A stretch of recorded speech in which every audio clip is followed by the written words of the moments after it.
Hello dear students, मैं जितेंद्र सिंह राजपुरोहित आज आपके सामने हाजिर हूँ हमारी YTST सीरीज का लास्ट लेक्चर लेकर के 12th क्लास के लिए।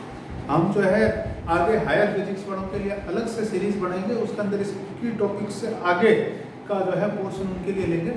फिलहाल 12th जो राजस्थान बोर्ड या CBSE बोर्ड वाले स्टूडेंट्स हैं या IIT JEE या नीट की तैयारी करने वाले जो लोग हैं उनके लिए इस टॉपिक का यहाँ पर हम फिनिश करेंगे। यहाँ पर YDSC के अंदर आज हम दो टॉपिक पढ़ने वाले हैं। पहला टॉपिक तो आपके सामने स्क्रीन पर लिखा हुआ भी दिख रहा होगा कि एक स्थायी व्यतिकरण प्रारूप बनने के लिए क्या क्या कंडीशंस होती है, एक सस्टेन्ड इंटरफेरेंस बनने के लिए क्या क्या कंडीशंस होती है, साथ ही इसमें हाई कॉन्ट्रास्ट भी रहे, गुड कॉन्ट्रास्ट रहे, अच्छा विपर्यास रहे। कॉन्ट्रास्ट वर्ड को हिंदी में विपर्यास कहते हैं। आप लोगों ने हो सकता है आज से पहले विपर्यास वर्ड हिंदी में ना सुना हो, मगर कॉन्ट्रास्ट वर्ड अंग्रेजी का जरूर सुना होगा। तो आजकल मोबाइल में जो है आप कॉन्ट्रास्ट स्क्रीन का सेट करते हैं। क्या होता है कॉन्ट्रास्ट? अगर सरल शब्दों में मैं समझाना चाहूँ तो कॉन्ट्रास्ट का मतलब है जो डार्क पार्ट है वो ज़्यादा डार्क होता जाएगा और जो ब्राइट पार्ट है वो ज़्यादा ब्राइट होता जाएगा। तो कॉन्ट्रास्ट के अंदर इस तरीके से काम किया जाता है। तो कॉन्ट्रास्ट के अंदर हम अगर इंटरफेरेंस पैटर्न में बात करेंगे तो इसका मतलब है जो काली फ्रिंज है वो ज़्यादा काली हो और जो ब्राइट फ्रिंज है वो ज़्यादा ब्राइट हो, उसमें ज़्यादा चमक हो। ठीक है, अब ये दोनों कंडीशन कब बन पाएगी इसके बारे में अपन बात करें तो सबसे पहली बात हमारी जो इस हेडिंग की बात है कि स्थायी व्यतिकरण प्रारूप बने, सस्टेन्ड बने। स्थायी कब नहीं बनेगा, उसकी क्या समस्या है कि स्थायी नहीं बनेगा? अगर आप याद करोगे पिछले लेक्चर्स को हमारे, आपने अगर पूरी सीरीज देखी है नहीं देखी है तो मैं रिक्वेस्ट करूंगा कि आप देख करके आइए। तो आपने तो उसमें देखा हो तो हमने एक बाकायदा बनाया था कि अगर 2 इंडिपेंडेंट सोर्सेज यूज किए जाए तो पैटर्न मूवेबल होता है, इतना ज़्यादा मूवेबल होता है आंखें उसको पकड़ ही नहीं पाती। तो अगर आप चाहते हो वो स्थिर रहे तो सबसे पहली कंडीशन क्या है? सबसे पहली कंडीशन ये है कि हमारे जो लाइट सोर्सेज हैं वो कोहेरेंट होने चाहिए, वो कला संपन्न होने चाहिए। अगर वो कला संपन्न नहीं होंगे तो आप चाहे कुछ भी कर लो, आपका इंटरफेरेंस पैटर्न पहली बात तो बनेगा नहीं और बनेगा तो आपको दिखेगा नहीं। ठीक है, इंटरफेरेंस पैटर्न आपको दिखाई दे उसकी पहली कंडीशन क्या है? 2 light sources should B coherent. दोनों प्रकाश स्रोत जो S1 और S2 जो स्लिट्स हैं अपनी, वो दोनों प्रकाश स्रोत कैसे होने चाहिए? वो हमारे कोहेरेंट कला संपन्न होने ही चाहिए। ये पहला पॉइंट है, मैंने सिर्फ एक वर्ड लिखा है, आप पूरी लैंग्वेज में लिख लीजिएगा। दूसरी बात ये है कि जो लाइट सोर्स है उनसे वेव्स कंटिन्यू आनी चाहिए, सतत रूप से आती रहनी चाहिए। यो नहीं कि ऑन ऑफ हो रहा है कोई लाइट सोर्स, LED बल्ब या अपन जो है सजावटी लाइट लगाते हैं ना उसमें बल्ब ऑन ऑफ होता रहता है, तो वैसा सोर्स नहीं चाहिए। इवन हमारा खुद का जो बल्ब है वो भी नहीं चलेगा, वो भी 1 सेकंड में 50 बार ऑन और 50 बार ऑफ होता है। हमें जो वेव सोर्स चाहिए वो कंटिन्यूअस चाहिए और सतत चाहिए। तो ये हमारी अगली बात है कि हमारा जो प्रकाश स्रोत है वो सतत होना चाहिए, वो कंटिन्यू हमें लाइट देता रहना चाहिए। ठीक है, अंग्रेजी में कहे तो light source should emit waves continuously. Hindi में कहे तो प्रकाश स्रोत द्वारा तरंगों का उत्सर्जन सतत रूप से होते रहना चाहिए। ठीक है, नहीं होगा तो प्रकाश नहीं आएगा तो इंटरफेरेंस किसका करेंगे? नेक्स्ट अगली बात, अगले गुण पर चलते हैं। अगले जो 3 गुण है वो इस फॉर्मूले के ऊपर है, बीटा बराबर लैम्डा डी अपॉन डी। पहला ये डी, ये क्या था? दोनों स्लिटों के बीच की दूरी। अब यहाँ पर S1 और S2 को अपन स्लिट ना बोल करके बोलने वाले प्रकाश स्रोत, तो दोनों प्रकाश स्रोत डी का मान कम से कम रखना चाहिए, ऐसे होने चाहिए, मतलब एक दूसरे के पास होने चाहिए। अगला पॉइंट है 2 sources should be located close to each other, एक दूसरे के नजदीक स्थित होने चाहिए। दोनों प्रकाश स्रोत एक दूसरे के जितना ज्यादा नजदीक होंगे उतना ही बढ़िया इंटरफेरेंस पैटर्न बनेगा। ठीक है, अगली बात पर चलते हैं। अगली बात है ये वाली डी। ये डी क्या है? सोर्स मतलब S1 S2 स्लिट्स और स्क्रीन के बीच की दूरी, ये ज्यादा से ज्यादा लेनी चाहिए। तो अगला पॉइंट हमारा है जो स्क्रीन है वो फार अपार्ट होनी चाहिए, वो काफी दूरी पर होनी चाहिए। तो screen should be at large distance. पर्दा अधिक दूरी पर होना चाहिए। नेक्स्ट अगली बात, इसी फॉर्मूले से लेम्डा में क्या, लेम्डा ज्यादा कम से बात नहीं है, लेम्डा से असली बात है लेम्डा एक ही होना चाहिए। रंग बिरंगे अगर आएंगे तो फिर वो प्रकाश स्रोतों का जो श्वेत होने पर पड़ेगा, कलरफुल फ्रिंज बनेगी और उसका आप व्यक्तिगत प्रारूप नहीं बोल सकते क्योंकि वहां से चमकीली फ्रिंज दिखेंगे। आप काली फ्रिंज, बैंगनी की काली बनी थी मगर उस जगह पर लाल की चमकीली बन गई तो लाल वाली दिखेगी, बैंगनी की काली फ्रिंज गायब हो जाएगी। अंधेरे में अगर थोड़ा सा भी प्रकाश आ गया तो अंधेरा गायब हो जाएगा। तो इस कारण वहां पे व्यक्तिगत प्रारूप नहीं दिखाई देगा। इसलिए बढ़िया चीज क्या है, लाइट एक ही रंग की यूज की जाए, मोनोक्रोमेटिक लाइट का यूज किया जाए। तो अगला है एक वर्णी प्रकाश का उपयोग किया जाना चाहिए, मोनोक्रोमेटिक लाइट का ही यूज किया जाना चाहिए और कोई लाइट का यूज हमें नहीं करना है। चलिए एक बात और हो गई। नेक्स्ट इस फॉर्मूले से आगे चलते हैं अगले गुण के ऊपर। अगला गुण जो हमारे पास में है वो बड़ा महत्वपूर्ण है, ध्यान देना। ये इसके लिए आवश्यकता बताइए हमने गुड कॉन्ट्रास्ट के लिए, उच्च विपर्यास के लिए। उच्च विपर्यास की कंडीशन क्या है, अगर आप आई मैक्सिमम को याद करोगे तो उसका फॉर्मूला होता है √I1 प्लस √I2 का होल स्क्वायर और आई मिनिमम का फॉर्मूला याद करोगे तो √I1 माइनस √I2 का होल स्क्वायर। अगर मान लीजिए I1 और I2 बराबर नहीं तो ये कुछ आएगा x, ये कुछ आएगा y। ये तो गारंटेड बात है कि x मोर देन y आएगा। बट ये भी लाइट या कम लाइट, ज्यादा लाइट ये कम है। एक जगह पर ज्यादा लाइट है, उसके पड़ोस में कम लाइट है।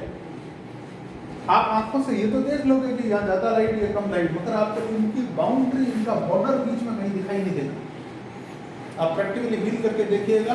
अगली बार कभी भी आप देखो, कहीं पर भी आपके रूम में भी अगर ट्यूबलाइट है और किसी चीज की परछाई बन रही है तो परछाई जो है आपको धुंधली परछाई ट्यूबलाइट के कारण दिख तो जाएगी, बल्ब जितनी शार्प नहीं दिखाई देगी, ट्यूबलाइट की परछाई धुंधली होती है, दिख तो जाएगी तो यहाँ लाइट कम है, मगर आपको एग्जैक्ट उसकी बाउंड्री नहीं दिखाई देगी। यही अगर बल्ब के कारण आपकी परछाई बने तो आप एग्जैक्ट उसकी बाउंड्री को देख पाओगे। ये जो कारण है ये हमें बताता है कि यहाँ लाइट, यहाँ कम लाइट, तो ये आपको धुंधली दिखेगी।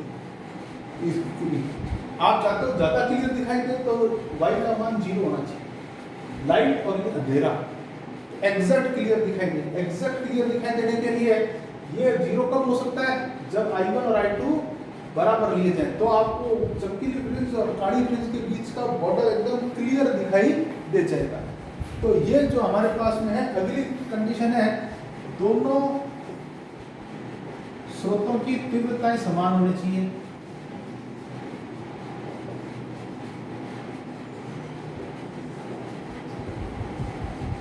अंग्रेजी में कहें तो intensity of both sources should B equal. Okay, एक और बात इसको मैं वर्ड में बोल सकता हूं, तीव्रता किस पे डिपेंड करती है, चौड़ाई पर। इस विड्थ जो स्लिट अपन लेते हैं उस स्लिट की चौड़ाई पर। तो आप ये भी लिख सकते हो दोनों स्रोतों की चौड़ाइयां समान होनी चाहिए। Width of both sources should B equal. तो ये 7वां पॉइंट हो जाएगा हमारा कि दोनों स्रोतों की चौड़ाई समान होनी चाहिए। अंग्रेजी में हो जाएगा इस वर्ड की जगह पर विड्थ, बाकी same line of both sources should B equal. Last और फाइनल पॉइंट हमारा ये है, 8वां और फाइनल पॉइंट, जो हमारे को एक सस्टेन्ड इंटरफेरेंस पैटर्न देने की आवश्यकता रखता है। और उसकी कहानी क्या है कि हमारा जो लाइट सोर्स है उसके लिए मैंने एक बात बताई थी, जो स्लिट है उसकी ये जो चौड़ाई है ये 50 लैम्डा से ज्यादा नहीं होनी चाहिए, है ना। तो ये अगली कंडीशन है कि विड्थ का मान 50 लैम्डा से कम ही होना चाहिए। तो 50 लैम्डा से कम होना चाहिए, तो इसको अपन बोलेंगे जिसका 50 लैम्डा से कम होएगा वो क्या होगा, काफी स्लिम ट्रिम होएगा। और ज्यादा शुद्ध हिंदी में बोले तो संकीर्ण होगा, नैरो होगा। तो अगला हमारा होगा point, light source should be narrow, प्रकाश स्रोत संकीर्ण होना चाहिए ताकि ये कंडीशन फॉलो अप हो सके। नेक्स्ट एक और बात, हम जो है इसके अंदर टॉपिक की बात कर रहे थे, आज की हम 2 टॉपिक पढ़ेंगे, तो एक छोटा सा टॉपिक और यहाँ पर YTSE में फ्रिंज की आकृति कैसी होती है, shape of fringe in YTSE। अगर आप YTSE नाम का देखें तो YTSE नाम के प्रयोग के अंदर जो स्क्रीन आपको दिखाई देती है उसके अंदर जो फ्रिंजें दिखाई देती है नियर द सेंट्रल मैक्सिमा, वो फ्रिंजें स्ट्रेट होती है, सरल रेखीय होती है। तो आमतौर पर हम यही कहते हैं कि फ्रिंजें सरल रेखीय होती है। तो अपन इनका जो वर्ड बोलेंगे कि इनकी आकृति कैसी है, स्ट्रेट लाइन है, सरल रेखीय आकृति। मगर जब आप बड़े लेवल पर देखते हैं और थ्योरेटिकली इनकी वैल्यू को कैलकुलेट किया जाता है तो आपको पता चलता है कि किनारे पर ये कुछ इस तरीके की कर्व शेप को ले लेती है, इस तरीके से घूम जाती है। इनको बोला जाता है हाइपरबोला,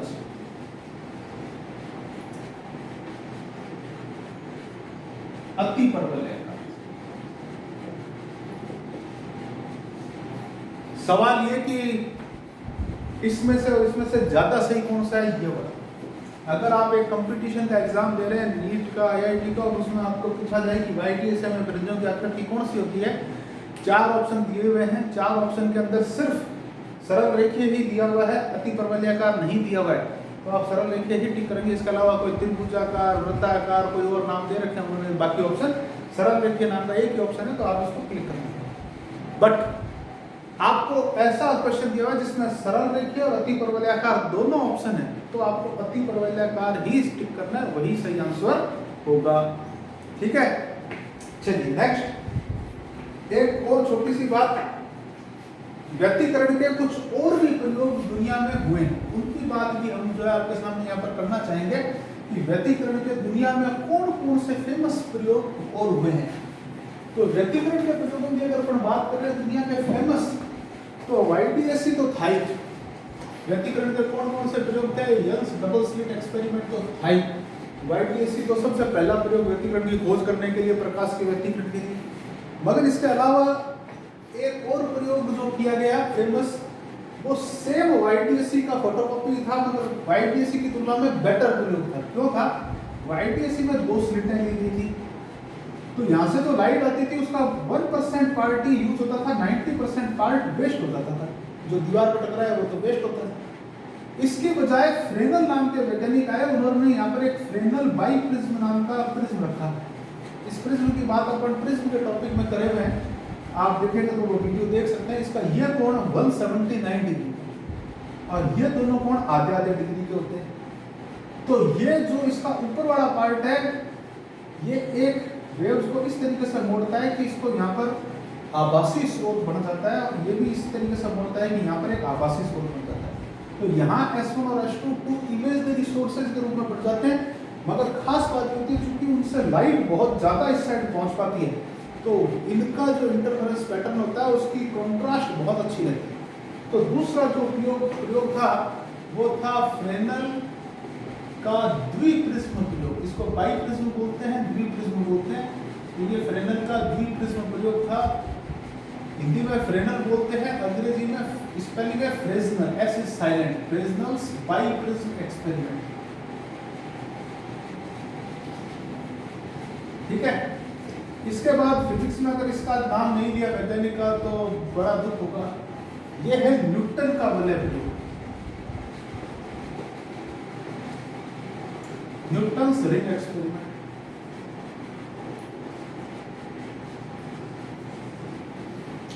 ये न्यूटन का वलय प्रयोग के अंदर ये तो YTSE का फोटोकॉपी, तो फ्रिंज पैटर्न ऐसा ही मिलता है जैसा पहले मिला था इसमें। मगर इसमें जो फ्रिंज पैटर्न मिलता है न्यूटन वलय प्रयोग में, वो कॉन्सेंट्रिक अल्टरनेट ब्राइट डार्क फ्रिंजों के रूप में मिलता है। एक चमकीली एक काली, एक चमकीली एक काली। कुछ आप समझे तो निशानेबाजी वाला जो निशान लगाने का इलाका होता है वैसा, ठीक है। टारगेट बोल्ट, तो टारगेट बोल्ट जैसा मिलता है। और इस टारगेट बोल्ट से संबंधित प्रयोग सबसे पहले न्यूटन ने किया, इसलिए इस शेप को न्यूटन वाले, न्यूटन रिंग कह दिया जाता है।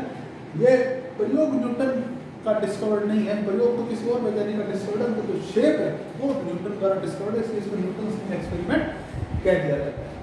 सबसे फेमस एक्सपेरिमेंट जो इंटरफेरेंस का है, इन तीन की तुलना में भी इससे भी ज्यादा फेमस, वो है माइकलसन व्यतिकरण माप, माइकलसन्स इंटरफेरोमीटर।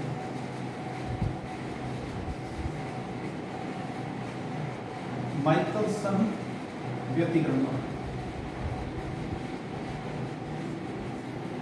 दुनिया का सबसे अधिक सेंसिटिव उपकरणों में से एक। इसके ऊपर हजारों प्रयोग किए गए हैं, हजारों। इसके ऊपर पृथ्वी के अंदर एक ईथर माध्यम की कल्पना की गई थी। उस ईथर की कल्पना को झूठा सिद्ध करने का प्रयोग इसने किया था। पृथ्वी सूर्य के चारों तरफ जो चलती है उसकी स्पीड कितनी है, उसका मापन इस प्रयोग से किया गया था। पृथ्वी जो खुद की अक्ष पर घूमती है उसकी एंगुलर वेलोसिटी कितनी है, उसका मापन इससे किया गया था। जो हमारे पास में जो पतली फिल्में हैं, थिन फिल्म्स हैं तरह तरह की, उनकी मोटाइयाँ चौड़ाइयाँ कितनी होती है उसका मापन इससे किया गया था। प्रकाश का जो है एक्यूरेटली डेसिमल के भी 5 डिजिट तक, अपन 3 × 10⁸ बोलते हैं, एक्चुअली ये 2,99,000 और समथिंग किलोमीटर होता है। और आगे पॉइंटों तक, तो पॉइंट के बाद भी 7-8 डिजिट तक, मीटर के अंदर भी पॉइंट के बाद 7 डिजिट तक मान एक्यूरेटली कैलकुलेट इसने प्रकाश के वेग का भी किया है। तो ये माइकलसन व्यतिकरण मापी भी हमारे यहाँ पर दुनिया के अंदर सबसे आदर्श उपकरणों में से एक है, ठीक है। और इसका उपयोग किया जाता है। लास्ट और फाइनल बात हमारे पास में यहाँ पर एक और उपकरण था, फेब्री-पेरोट व्यतिकरण माप। इस उपकरण द्वारा भी इसकी खोज की गई, फेब्री-पेरोट इंटरफेरोमीटर। इन प्रयोगों द्वारा भी जो है हमारे पास में अलग अलग कंडीशंस के अंदर व्यतिकरण का ऑब्जर्वेशन किया है। एक प्रायोगिक उदाहरण में याद दिलाना चाहूंगा, साबुन के बुलबुले में जो रंगीन फ्रिंज दिखाई देती है वो भी इसी कारण दिखाई देती है। चलिए, तो आज का वीडियो काफ़ी लंबा हमने ले लिया, छोटा सा टॉपिक की बात लेकर के हम चले थे। कोई बात नहीं, आपने सीखा। हम जो है अगले वीडियो से डिफ्रैक्शन नाम का टॉपिक शुरू करेंगे, विवर्तन नाम का टॉपिक शुरू करेंगे। तो आप जुड़े रहिए हमारे चैनल को, लाइक शेयर और सब्सक्राइब कीजिए।